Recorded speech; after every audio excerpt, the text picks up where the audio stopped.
friends. Couple updates. I am moving salons. Possibly. So Roseville is about an hour and a half away from my house, and the drive's becoming just like very overwhelming for not having that many clients. So I have been working in a salon up near my house on Saturdays, and it's been going really well, like fully booked on Saturdays.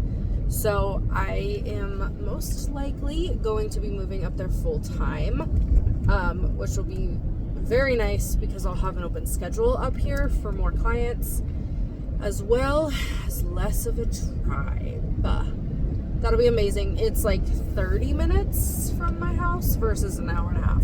So I'm saving a good amount of gas. I'm saving some time, and I'm gonna be honest, waking up in the morning is not my thing. It used to be. I used to be such a morning person, and now I'm not. So it is gonna be nicer to wake up, now to get down there by 9:30, 10 for my first appointment.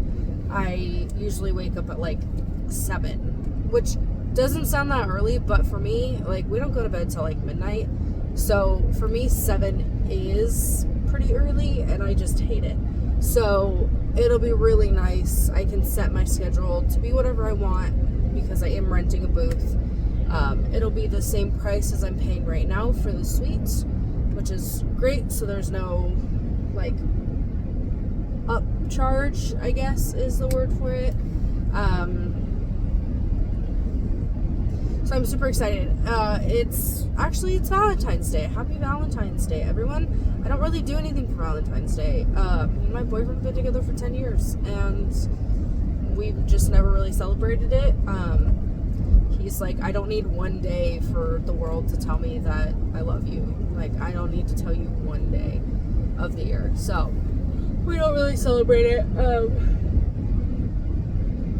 I'm more of a February 15th girl when chocolate's on sale.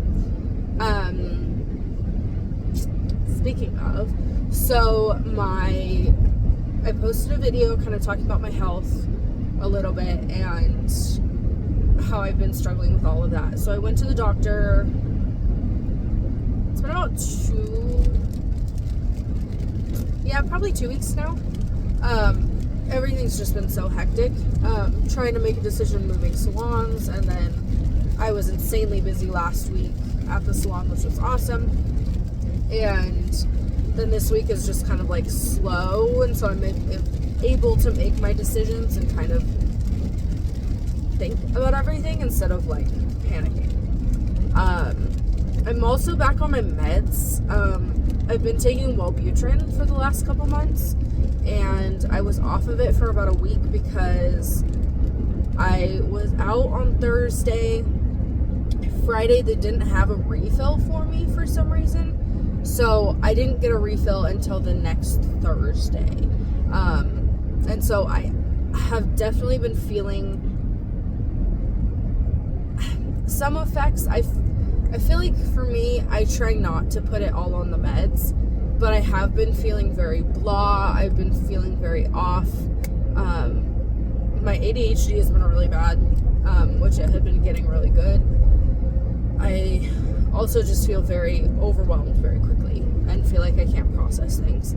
So today's day 2 back on it, so it'll be very interesting to see how it feels and how it kind of kicks back up. Hopefully it's an easy transition and that goes well. My hair is getting longer finally, I feel like, which is great. Anyways, sorry. So I went to the doctor, and she wants to, I had to do a pap smear, and I totally forgot that I had to do that. And like, I worked myself up because I hated them. I've had one. I'm 30. I'll be 31 in a month. I've only had one my entire life because it was such a bad experience that I didn't want to go back. But luckily, this doctor was absolutely incredible. Like, yeah, it was still uncomfortable. It's a pap smear, but it was much better. The first one was like really bad pain, and it lasted for a while, and so it was very uncomfortable, very bad experience. So this one was very quick, very easy. Haven't heard anything back, so I'm assuming everything's all good. So I was telling her, I have also had these dizzy spells for quite a few years now. I would say probably 5 to 7 years that I get them. It'll just be all of a sudden I feel like I stood up too fast, but I'm standing still, and I just kind of get really lightheaded for a second. I've never passed out. I never really feel like I'm gonna pass out. It's more of just like a generalized kind of wooziness. Or I do have days where it's almost constant, where I'm just kind of like if I turn my head, I'm like, whoa, like just very dizzy kind of the whole day. And I don't know what it is. I've tried to track it. One of my old doctors said it had to do with something like I had too much salt in my diet, so I would try to watch that, try to cut that, try to see if days where I was dizzy, I had a lot of salt, but nothing ever correlated. It didn't matter how much water I drank, it didn't matter how much I ate, didn't matter what I ate. So I brought that up because this is a new doctor, and I don't remember if I've ever actually mentioned it to her, because we've been dealing with my shoulder for a while. Hold on, shoulder update in a minute. Again, ADHD is bad, so I'm trying to finish one thought before the next. So my doctor wants to check my thyroid. So I'm supposed to, I need to call and schedule an appointment to get my blood work done. So she wants to check that. She thinks that could cause kind of a lot of my issues right now, like my dizzy spells, not necessarily being able to lose weight easily, and weight fluctuation. What was the other thing? I don't quote me on this because I can't quite remember, but I think she said it can make my anxiety and depression worse. So that'll be really interesting to see what's going on. If that's not an issue, then I'm not quite sure where we go from. Oh, my tiredness. That was the other thing. I'm not quite sure where we go from there after that. Like I said, I think the Wellbutrin's really helping. I have learned I'm not fat enough to do like a weight loss surgery or something like that, because you have to be over a certain BMI, and I'm close, but I'm not quite there, which I guess is a good thing. That's fine with me. But I'm still struggling with it. I'm eating healthier, eating less, and I'm still not losing any weight. It's frustrating. And this is what always happens, where I am changing my diets and I'm eating less, and I'm watching when and what I eat, and I'm not losing anything. And so then I just go back to whatever the hell I want, because it doesn't matter. Like, I'm not losing the weight, so why does it matter? Eat the foods that you want to eat.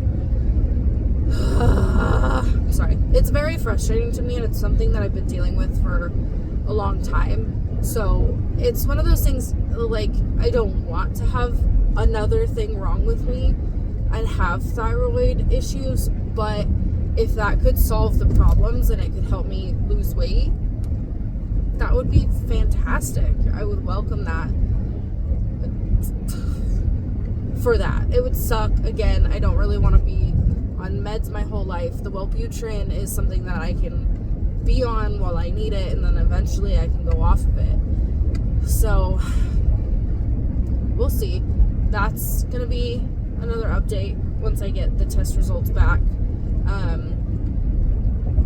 Now my shoulder, y'all love to have my update videos, I know, because it's all I ever do anymore, because I've been so busy that it's like I don't post for 2 weeks, and then all of a sudden I post and it's like, here's what I've been up to.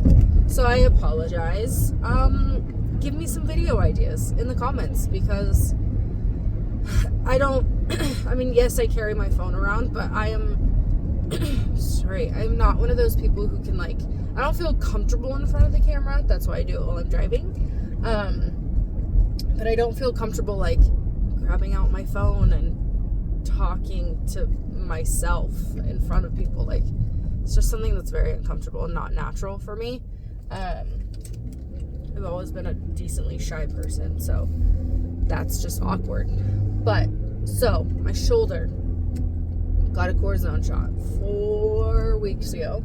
Yesterday, I think yesterday was 4 weeks ago. It was the 16th of January. So, do the math. It's been 4 weeks. I have not done any more PT at PT, just like my home stretches, which I feel like my range of motion, like going all the way up, is doing better, but to the side is definitely not. I mean, that's something that I've been dealing with since I was 16 and I had the first surgery on that shoulder. It's always been very tight to go out. But I've been doing some of my stretches at home. Have not gotten back to PT in person yet because something with the referral got messed up. So it has been 4 weeks of that, but my cortisone shot is not doing anything. I felt like it was, and I was like, oh, this is gonna be great. Like, it's been 2 weeks. There was like 2 or 3 days after I got the cortisone shot that I was really, really sore, which is expected. So for about a week or two after the soreness went away, I felt like I was doing better. Like, I felt like, okay, hold on, this is okay. But then it just is just not cutting it. I can still barely sleep on that side. I think I can sleep on that side for a little bit because I have sciatic nerve pain on my left side as well. So if I sleep on my left side, that side hurts. And I've noticed that I wake up and it's hurting a little bit. So I think at some point during the night, I'm sleeping on it a little bit more. But I notice, like, during the day, I can't lean on that side for that long still. Like, it just feels like the cortisone shot already went away and is just, like, dissolved. So, on March 10th, that's still, like, 3 or 4 weeks from now, I have an appointment with the surgeon. I'm stressing out. I don't want surgery. It's been my stance from the beginning. If it helps, it helps. That's awesome. That's great. But I really don't want to, and I really can't afford to take 3 months off. Since I'm self-employed, as far as I understand, I can't get disability. So I will have absolutely no payments, money, nothing coming in for 3 months.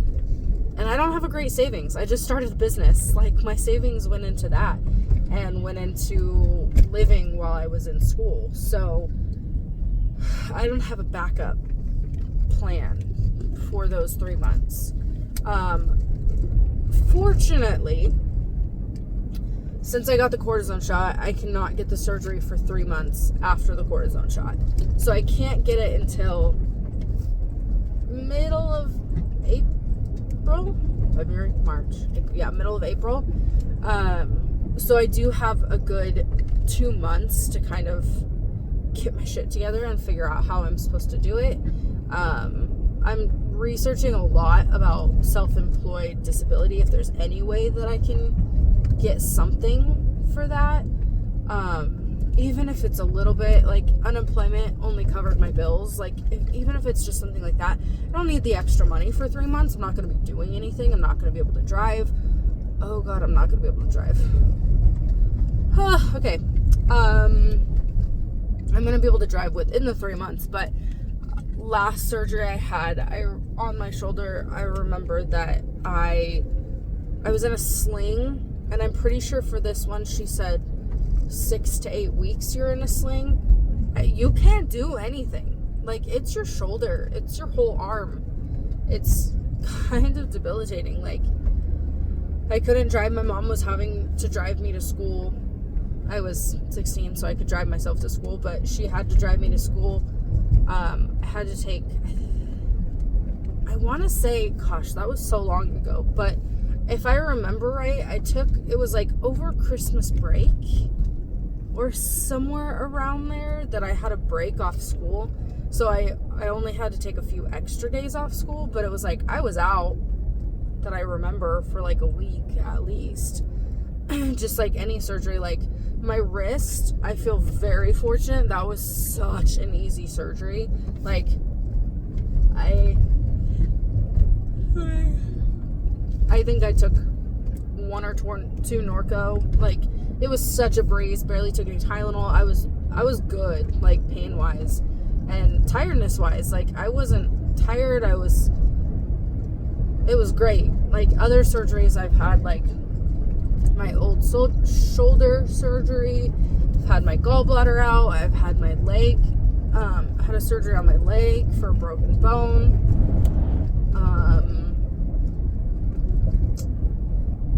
My tonsils, that was when I was in 5th grade, so that was a really long time ago. But all the surgeries that I remember that I was out for a couple days. Like anesthesia took a while to wear off, and so I was just like on the couch sleeping for like a week and just couldn't really do anything, and that's hard.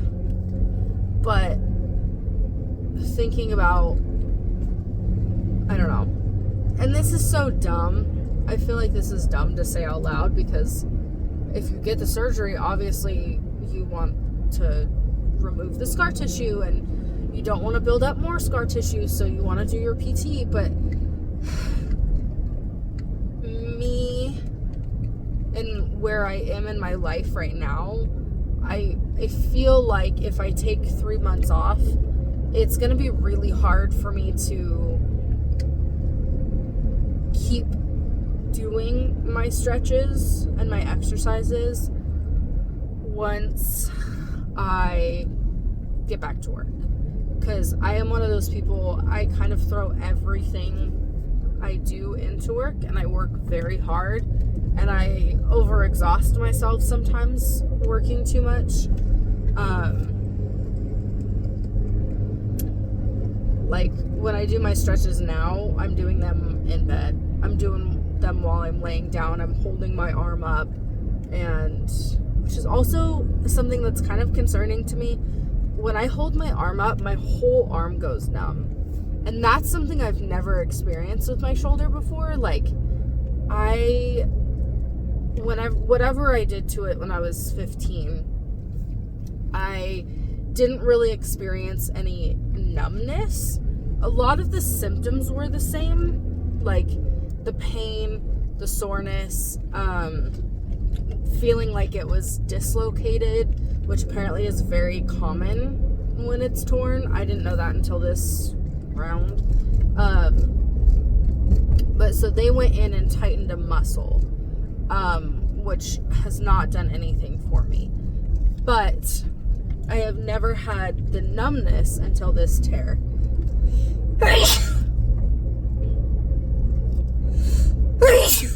Oh my gosh. Sorry. It's raining, and I think my allergies are getting worse, which is weird because usually it's the opposite. When it rains, my allergies are better. But so when I hold my arm up, it's not this arm obviously, but it's my left arm. If I hold it up and I'm trying to get the motion, the range of motion all the way back, it's just like my whole arm goes numb until I put it back down. So to me, and I think I told my doctor this, and I think she said the same thing, but to me that's like pinched nerve. So now I'm even more worried that more stuff is going on in there besides just the tear. I don't remember if I made a video on this already. If I did, sorry for the same information. I've also been talking for a long time, so I'm going to end this video after I say this. But when I got the cortisone shot, she did it in my bicep muscle. because they said that there was something going on there. It wasn't a tear, but there was something.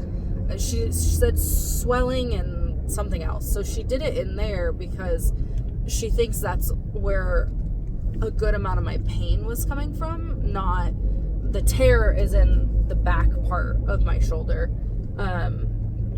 So that could be another thing. Maybe I could get a different cortisone shot into somewhere else. But again, I can't get a cortisone, or I can't get surgery till 3 months after a cortisone shot. So I don't necessarily want to just have them poking and prodding around in there, trying different spots. That's not good for you. So we'll see. So I will update that. That is not for almost a month, unless I can get in earlier. I'm on the cancellation list, so fingers crossed I can get in earlier. Just because if I have that information, then I can let my clients know and say, hey, you want to rebook, or you want to book right before this day, and then I'm going to be out for 3 months, and then we can rebook you.